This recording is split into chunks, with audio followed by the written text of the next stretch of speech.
જે દુર્દશા જૂનાગઢની છે આજે તમે જોવો આજે આજે આ જે પરિસ્થિતિ જે છે ખરાબ કચરાની એમાં તમે જોવો હું તમને બીજી વાત ધ્યાને મૂકવા માંગુ છું કે આજે ગૌ માતા જેમાં આપણે પૂજીએ છીએ જે ગૌ માતાને આપણે માનીએ છીએ આજે શું ખાઈ રહી છે તમે જોવો આ મહાનગરપાલિકાને દેખાતું નથી આ શું ખાઈ રહી છે। આજે અમે જૂનાગઢની ગલીઓની મુલાકાતે આવ્યા છીએ। પરિસ્થિતિ એવી છે કે ઘણા દિવસોથી સફાઈ કર્મીઓ આંદોલન ઉપર છે।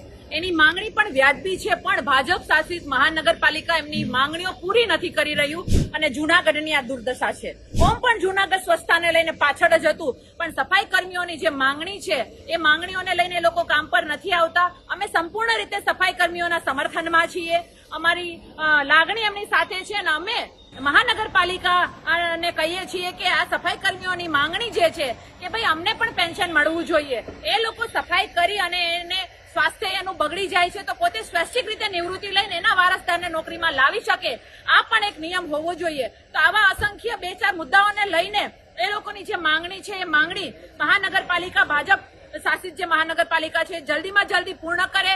અમારું સમર્થન એમની સાથે છે। બીજી વસ્તુ કે એ લોકો જે માંગણી કરી રહ્યા છે એ વ્યાજબી છે કારણ કે ઓલરેડી એમની જે માંગણી છે એ રાજકોટ મહાનગરપાલિકા અને ભાવનગર મહાનગરપાલિકામાં આ જ નીતિ નિયમો જે માંગણી કરી રહ્યા છે એ જ નીતિ નિયમોના આધાર ઉપર કામ થઈ રહ્યું છે। તો જૂનાગઢ મહાનગરપાલિકાને વાંધો શું છે તો સફાઈ કર્મીઓની જે માંગણી છે એ તાત્કાલિક પૂર્ણ કરવામાં આવે અને અમારું સમર્થન એની સાથે છે। અમે એના આંદોલનની સાથે છીએ। જ્યાં સુધી એમની માંગણી પૂર્ણ નહીં કરવામાં આવે ત્યાં સુધી અમે પણ વિરોધ કરતા રહીશું અને જૂનાગઢની દુર્દશા બતાવતા રહીશું। આ જે દુર્દશા જૂનાગઢની છે આજે તમે જોવો આજે આ જે પરિસ્થિતિ જે છે ખરાબ કચરાની એમાં તમે જોવો હું તમને બીજી વાત ધ્યાને મૂકવા માંગુ છું કે આજે ગૌ માતા જેમાં આપણે પૂજીએ છીએ જે ગૌ માતાને આપણે માનીએ છીએ આજે શું ખાઈ રહી છે તમે જોવો આ મહાનગરપાલિકાને દેખાતું નથી આ શું ખાઈ રહી છે।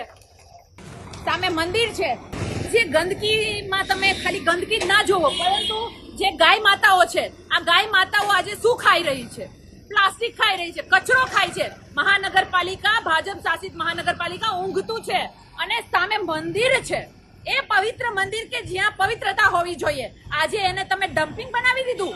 હું ખાસ કહેવા માંગુ છું જૂનાગઢની જનતાને કે જાગો આ ભાજપ વાળા માત્ર ને માત્ર ભ્રષ્ટાચાર કરીને પોતાના ખીચ્ચા ભરે છે અને આપણા જૂનાગઢની આ દુર્દશા કરી છે। અમારી માંગણી છે કે જૂનાગઢ સ્વસ્થ થવું જોઈએ અને સફાઈ કર્મીઓની જે માંગણી છે માંગણી જલ્દીમાં જલ્દી પૂર્ણ થવી જોઈએ।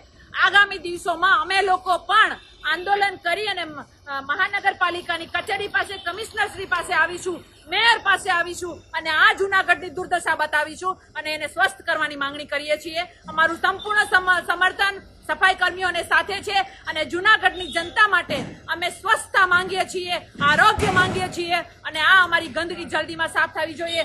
ગાય માતા અને મંદિર જે પવિત્ર છે એની આવી દુર્દશા તમારે જલ્દીમાં જલ્દી આનું સમાધાન લાવવું જોઈએ એવી મારી માંગણી છે। જય હિન્દ।